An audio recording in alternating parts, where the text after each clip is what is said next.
Tour sur le plateau et qu'il en soit, deuxième partie, c'est le début du journal, madame, monsieur, toujours en compagnie de maître Narcisse Ekomen, avocat au barreau du Cameroun, maître Moustapha Ngwana, avocat au barreau du Cameroun, maître Corentin Dungué, avocat au barreau du Cameroun et également le barreau de Gambie, et à ma gauche directement maître Augustin Gueffak, avocat au barreau du Cameroun.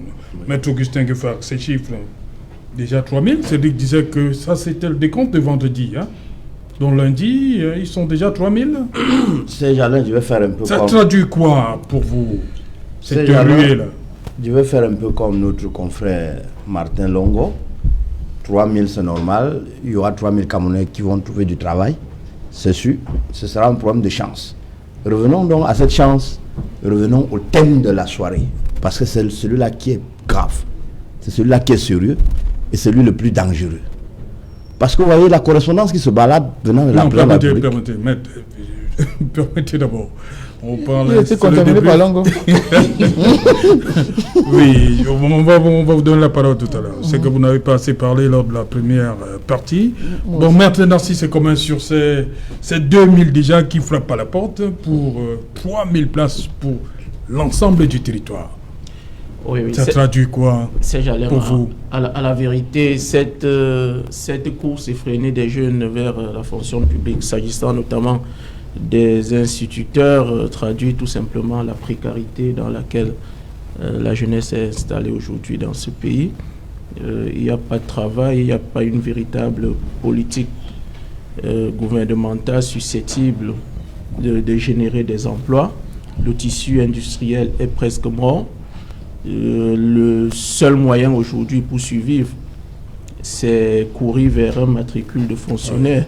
Or, je voudrais rappeler que ce n'est pas avec les fonctionnaires qu'on développe une république, c'est en structurant une économie, en développant des industries de transformation.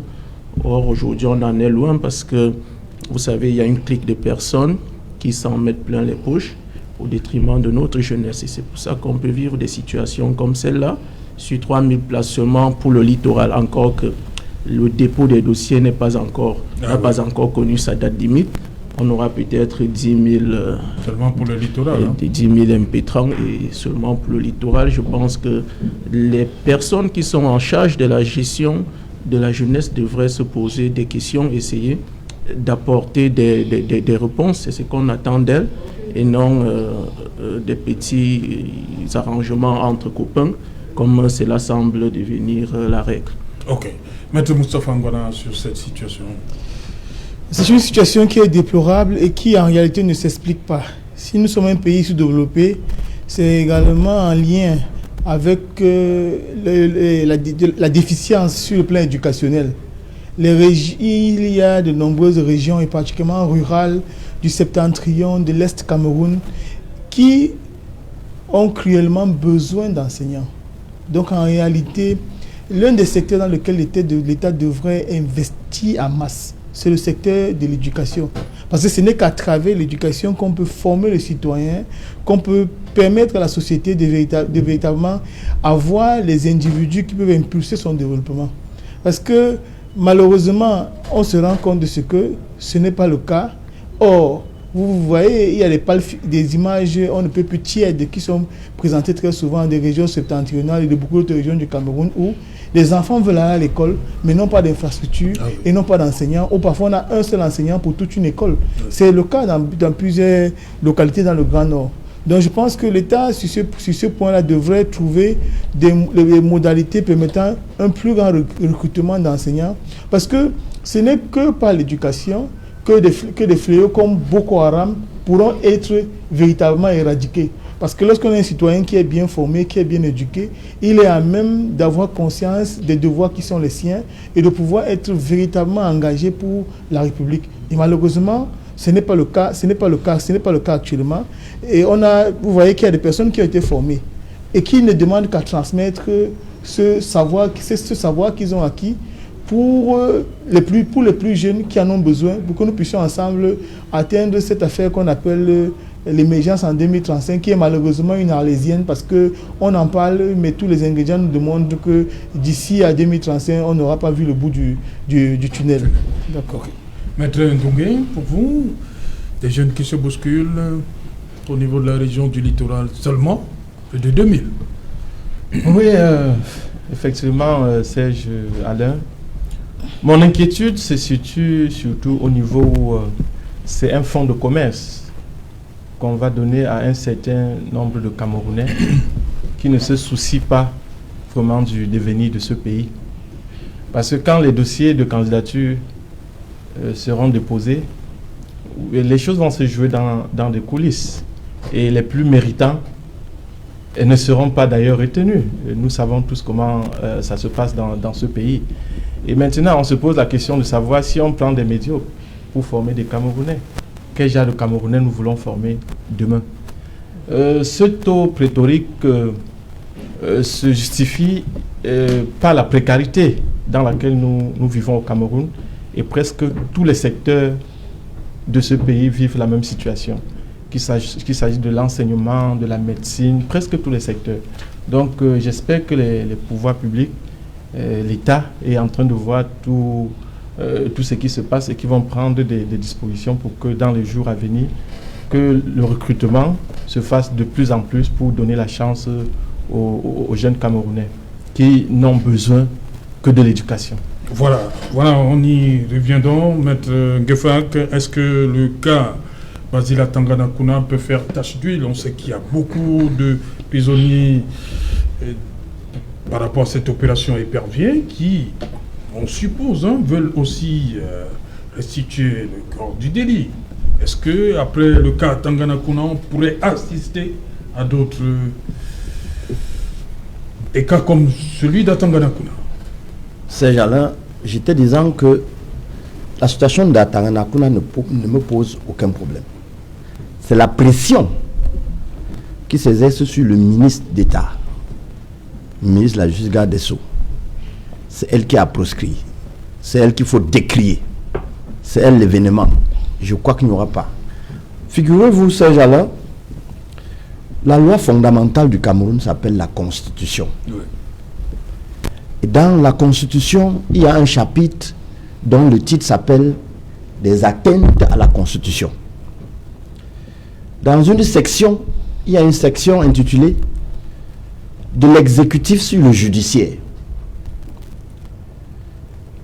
L'Assemblée nationale dit formellement qu'il est strictement interdit à un fonctionnaire du pouvoir exécutif, qui qu'il soit, de faire pression sur un fonctionnaire de la justice. C'est clair. Ce code pénal, disais-je, à l'article 126, qui renvoie à l'article 126, réprime les pressions, l'immixtion de l'exécutif dans le judiciaire. Nous sommes dans ce cas. Le secrétaire général, ministre d'État, qui dit au ministre de la Justice, ministre d'État, arrêtez les poursuites et vous me rendez compte. Le président de la République appelle cela les pressions. D'autres diraient, c'est Bastille qu'il faut prendre. Ces pressions-là sont interdites, hautement interdites, et c'est ce qui tue ce pays. Ce sont ces pressions-là qui sont à l'origine de tous les désordres, de tout ce qui provoque les colères. Voyez-vous, vous venez de présenter l'image de 2000 Camerounais qui se bousculent rien que à Douala, parce qu'il faut le dire, nous sommes seulement à Douala, on est à presque 2000. Je suppose que les 3000 places ne sont pas encore vendues. Voilà. Je suppose. Donc ce qui fait que, en réalité, les timbres qu'on collecte là, c'est 2 fois la colère qu'on additionne. C'est-à-dire, ils vont échouer. Ensuite, on les fait dépenser, sachant qu'on a déjà vendu les 3000 places programmées. C'est ce qu'il faut décrire. C'est la même chose. Ces pressions, nous disons, le cas à Tanganakuna, en lui-même, ne fait aucun problème. Parce que la loi est claire. Il faut juste l'appliquer. Celui qui mérite, celui qui dit je rembourse, qui n'a pas dilapidé le fruit détourné, il rembourse tel que la loi a prévu. En respectant la loi, on le laisse dehors. Mais s'il faut utiliser les pressions, parce que voyez-vous, inversons un peu les dons. Pourquoi c'est le ministre d'État, secrétaire général de la Présidence de la République, qui fait pression? Et sur instruction. Ce qui veut dire que celui qui a qualité, celui qui a habilité, il résiste. Ça veut dire que le procureur général du TCS, il réfléchit. Le président du TCS, il réfléchit. Le ministre de la Justice réfléchit. Alors, il y a quelque chose qui tourne, qui ne va pas. Et alors, pour contourner, on utilise le grand marteau. C'est cette pression qu'il faut décrire. Qu'est-ce qui bloque? Qu'est-ce qui fait problème dans le dossier de M.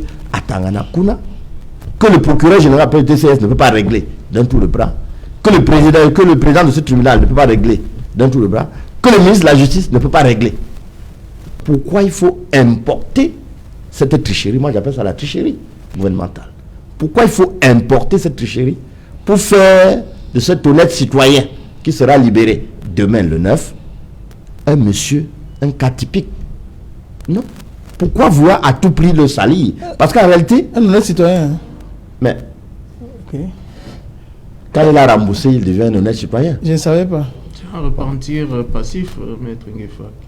On ne peut pas La loi, restituer ce qu'on a volé. La loi lâché. absout ce monsieur. Et ça ne veut pas dire... Qui suis-je? Ça veut dire qu'il n'était pas délinquant. Il ne cesse pas d'être délinquant, même Nguefa. Ne revenez pas sur... Et d'ailleurs, que l'article 30... Que celui qui n'a jamais volé lève le doigt. Ce n'est pas de ça qu'il est question. Ok.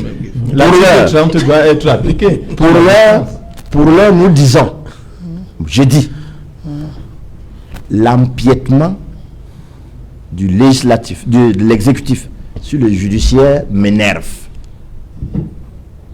Ça provoque donc la faiblesse du pouvoir judiciaire, pour ne pas dire la disparition du pouvoir judiciaire. Ça m'humilie, moi, l'avocat. Parce que, dites-vous, si vous êtes l'avocat de M. Atangana Kuna, en vertu de quoi on va vous donner les honoraires? Alors qu'il sait qu'il a le grand pouvoir à la présidence de la République, il doit le libérer quand il veut et comme il veut. Vous ne servez plus à rien. Mon métier, il souffre. Autant le magistrat est humilié. Parce que les gens ont torturé la loi, les gens ont marché sur la loi et on va vouloir habiller. Non, c'est ce qui m'énerve. Okay. Maître Moustapha, sur cette situation. Bon, moi, je ne vois pas exactement. Je ne vais pas dire que je ne vois pas les choses exactement de la même manière. Mais ce que je dois dire, c'est qu'il s'agit d'un citoyen. Le fait de restituer ne fait pas de lui un merle blanc. Il reste une personne qui a commis une infraction. Parce qu'il y a les déchéances de l'article 30 du Code pénal qui peuvent être prononcées contre sa personne. Qui doivent même être prononcées contre sa personne. Donc en réalité, ce n'est pas une absolution. Pour les gens qui nous regardent, vous pouvez nous dire à quoi ça renvoie rapidement, l'article 30? Non, l'article 30 renvoie aux déchéances. Il peut être déchu de ses droits civils et politiques. Il ne peut pas se présenter à une élection. Il peut être tuteur. Il peut être tuteur ou administrateur par exemple d'une entreprise, tout ça là. Donc il y a des droits qu'il va forcément perdre. Donc ça veut dire que ce n'est pas un merle blanc, ce n'est pas un citoyen qui est devenu neuf. À dire que la justice reconnaît bel et bien qu'il a commis un forfait. Lui-même il reconnaît qu'il a commis le forfait, il restitue, mais seulement on lui accorde le pardon. Ouais. On lui accorde le pardon, c'est dans ces circonstances-là que M. Atangana Kuna peut en bénéficier. Mais il ne faut pas dire de lui qu'il est devenu un merle blanc, ce n'est pas un ange. Il a été un contenteur des caisses de la République. Donc il faut la société estime, d'après notre organisation judiciaire, d'après notre arsenal législatif, qu'il peut recouvrer la liberté dans ces circonstances. Ce que nous décrions et que nous continuons à décrier, c'est que il ne faut pas que ce soit une initiative à tête chercheuse. Voilà. C'est ça ma question. Est-ce qu'après ça, on pourrait s'attendre il ne faut pas que ce soit une un élargissement il ne faut pas que ce soit une initiative à tête chercheuse. Il faudrait que toutes les personnes qui ont manifesté la volonté de pouvoir rembourser puissent également bénéficier des mêmes conditions. Peut-être que c'est le cas le plus connu, celui de Yves Michel Fosso, mais j'imagine que le refus qu'on lui a opposé a certainement amené d'autres victimes, d'autres acteurs de l'opération Épervier, d'autres accusés dans le cadre de l'opération Épervier, à ne pas manifester la volonté de rembourser. Ce qui, vous savez, il n'est pas bon que la loi crée des particularismes à tous les coups. Il faut qu'elle reste générale et impersonnelle, que toutes les personnes qui réunissent les mêmes conditions puissent bénéficier des mêmes avantages de la loi. Et ça, c'est ce qu'on appelle également l'équité. Donc, c'est-à-dire que lorsque nous remplissons les mêmes conditions, il faudrait que les mêmes avantages puissent nous être accordés. Donc, si on continue dans cette espèce de justice complètement, de balance complètement déséquilibrée, où pour certains, on prend une solution et pour d'autres, on prend une solution contraire, je crois que ça ne renvoie pas à une très belle image de notre justice et ça décrédibilise davantage l'opération dite Épervier. Parce qu'il faudrait qu'à terme, qu'on puisse nous faire le bilan de ce qui a été recouvré. Parce que les Atanganakuna, vous imaginez tout ce que l'État a déployé comme moyen pour aller le chercher au Nigeria et tout. Il faudrait maintenant qu'à la fin, que nous fassions le bilan, qu'on puisse comprendre même ce vers quoi nous tournons. Parce que malheureusement, beaucoup de citoyens ont le sentiment qu'il s'agit d'une opération qui a pour but de régler les comptes. Donc ceux qui n'ont pas trop léonier du côté du pouvoir peuvent bénéficier de certaines largesses qu'on n'accorde pas aux autres. Et c'est là où ça devient dangereux pour la République que les autorités judiciaires, que les magistrats participent à ce jeu malsain. Donc il faudrait que chacun exerce ses pouvoirs. Et je précise que les pouvoirs qui sont indiqués dans la loi de 2011 modifiée en 2012 sont des pouvoirs propres au ministre de la Justice. Donc quelqu'un ne peut pas se substituer à lui. Le président de la République ne peut pas se substituer au ministre de la Justice pour pouvoir exercer ces prérogatives-là. Et dans la plupart des organisations judiciaires dans le monde, le ministre de la Justice est celui qui est au-dessus du parquet. Donc au-dessus du parquet, c'est lui qui doit prendre ce type d'initiative-là. Il faudrait qu'on laisse chacun faire la tâche qui est sienne. Ok. Barista Ndungue, pour cette situation, vous pensez, je pose toujours la question, est-ce qu'après Basile Atanganakuna, votre souhait, c'est que d'autres personnes prises dans le cadre de cette opération Épervier puissent bénéficier aussi des mêmes faveurs, on va le dire comme ça? Oui, Serge Alain, le bon sens voudrait que, au sorti de cette situation, que tous ceux qui sont dans les mêmes conditions puissent bénéficier de l'arrêt des poursuites. Mais connaissant le pays dans lequel nous nous retrouvons, ça sera très très difficile. C'est la justice de 2 poids 2 mesures que nous décrions, parce qu'on n'est pas là pour faire le procès de qui que ce soit. On est là parce que il y a des situations sur lesquelles on devrait s'arrêter à un moment donné pour s'interroger. Et on s'interroge. Nous n'avons pas de problème particulier avec la libération de Atanganakuna en tant que citoyen camerounais. C'est la loi. Elle peut être bonne, elle peut être mauvaise, mais c'est la loi. Chaque citoyen doit en profiter. Maintenant, je peux, avec votre permission, questionner même ce tribunal criminel spécial. La loi de 2011 modifiée en 2012 qui le crée, parce que à l'article 10 alinéa 3, on vous dit que le nombre de témoins pour prouver un fait peut être arbitrairement limité par le président de la collégialité. C'est pas normal, Serge Alain, ça donne lieu à de l'arbitraire, parce qu'à un moment donné, vous pouvez avoir des témoins qui peuvent à un moment donné vous apporter un soutien, prouver un certain fait, et le président du tribunal vous dit non, je limite les témoins à 2 ou 3. Fixer le nombre de témoins à citer pour chaque partie opposée. Voilà, ça c'est des questions qu'on se pose, et c'est des choses à revoir dans la loi qui régit ce tribunal. Il en est de même pour l'article 11, alinéa 2 et 3, qui donne la possibilité du pouvoir en cassation. Mais seul le pouvoir du ministère public peut donner voix à un recours sur l'affaire, Sur les faits et le droit. sur les faits et le droit. Et le pouvoir de l'accusé, relaxer ou acquitter Serge Alain, ne peut que porter sur une violation de la loi. Voilà tant de choses que nous devons décrire et nous prions vraiment que nos députés, qui ne soient pas toujours là quand il faut faire de nous du bétail électoral, qu'ils soient là également quand le citoyen lambda a besoin d'eux. Donc je peux aussi me questionner parce que nous sommes à l'heure de la décentralisation. Il est bien vrai, la compétence matérielle du tribunal criminel spécial nous dit des personnes poursuivies pour des deniers publics chiffrés à plus de 50 millions. Oui.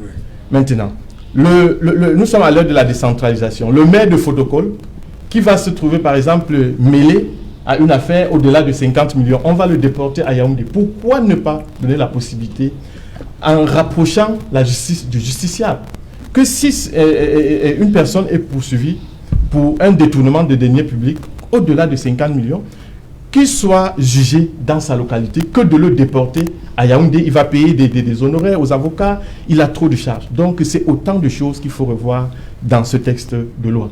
Voilà, maître commun.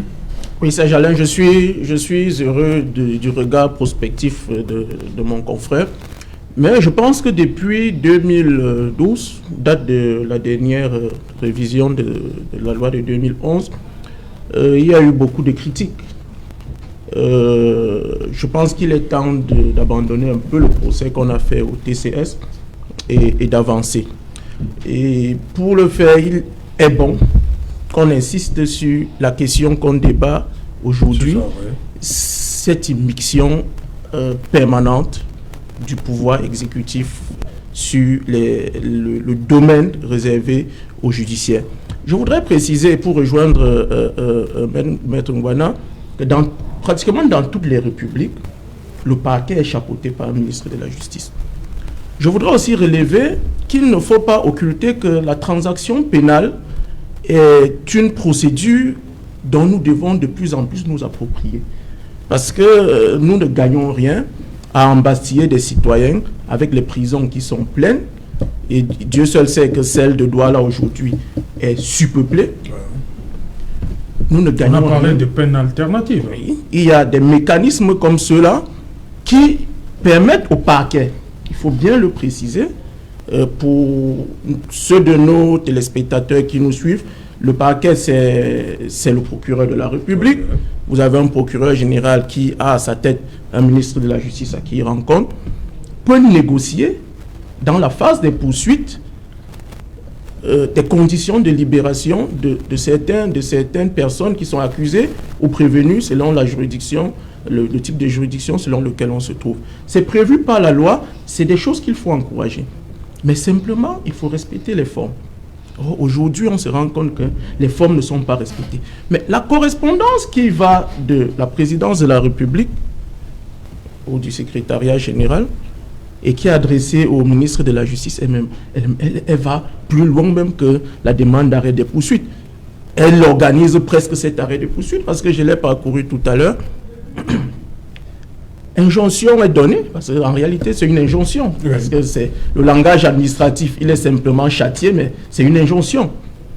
Demande au ministre d'État, ministre de la Justice, Laurent Esso, de prendre attache avec le ministre des Finances pour organiser les conditions de remboursement à partir des comptes de M. Atanganakuna qui sont cantonnés.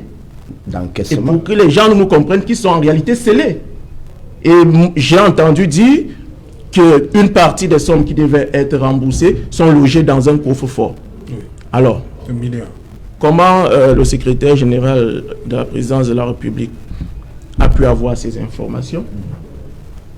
Cela veut dire qu'il a accès au dossier de procédure. Et s'il y a accès, ça pose un problème, puisque la procédure est pendante. C'est problématique, il faut le dénoncer.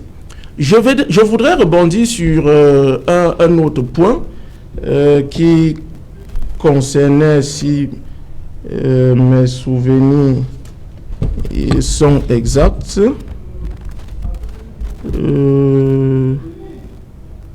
Je pense que je ne l'ai pas noté, mais j'y reviendrai. Ouais. Je poursuis pour dire que aujourd'hui, il faut avoir un regard prospectif. La loi sur le TCS a été modifiée parce qu'un certain nombre de critiques ont été apportées par les praticiens. Il est question qu'elle soit modifiée davantage, mais quelle que soit la qualité des lois que vous avez, si vous n'avez pas des hommes de qualité sur le plan moral et éthique, elles ne servent à rien. Parce qu'il y a de très belles lois dans ce pays, mais ce sont ceux qui ont la charge de les appliquer qui posent réellement le problème. Merci, cher monsieur, d'être venu. Merci, Maître Ngefal. Merci. C'est Alain, je dis un bonsoir particulier à tous ceux qui nous ont réclamé depuis décembre. Nous sommes de retour. On fera avec. Ok. Merci, Maître Moustapha Ngwana. Je vous remercie. C'est toujours un plaisir d'être sur votre plateau. Vous savez, Maître Ngefal apparemment est très désiré. Il est très désiré, donc voilà. Merci, Barista Ndungé. Merci Serge Alain, merci aux milliers de téléspectateurs. C'est toujours un plaisir d'être avec vous. Maître Commun, merci. Oui, merci Serge Alain. Vous êtes retrouvé, pas encore? Oui, je me suis retrouvé, mais on en discutera en off. Je profite comme ça pour dire bonsoir à mes frères de Bakwat. Vous savez où Bakwat se trouve? Non. C'est le plus beau village du Cameroun. Ok. Nous sommes dans le Mongo, là. Mesdames, Messieurs, nous sommes arrivés au terme de cette édition. Voilà, nous sommes arrivés au terme de cette première édition Equinox Soir de la semaine. Rendez-vous pour demain, 19h. Bonsoir, Bakwat.